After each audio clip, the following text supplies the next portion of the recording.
This is Snow is Falling for Violin 1. A couple things to look at before we start playing.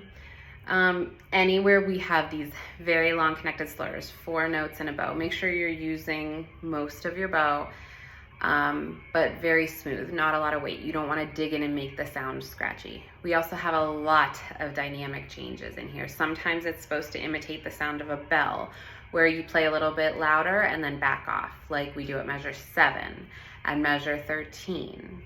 Other places we just have gradual crescendos, decrescendos. So as we're adding that crescendo, adding some weight, pushing a little closer to the bridge, decrescendos, we want to make sure we're backing off a little bit closer to our fingerboard, maybe a little bit further out in the bow and less weight.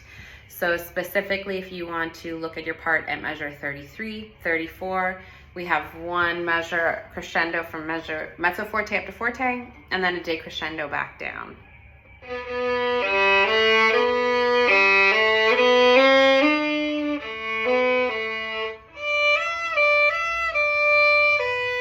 And once we're back to that mezzo forte, just very lightweight so that these slurs are very smooth.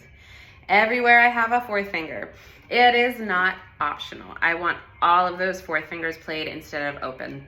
The reason being, in reality, even though the 4th finger for some of you is still a little bit of a struggle to play, you're building up that strength by practicing.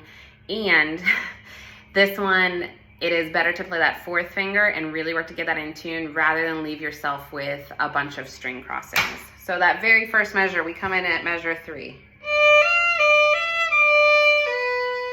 It is so much smoother than it would be with...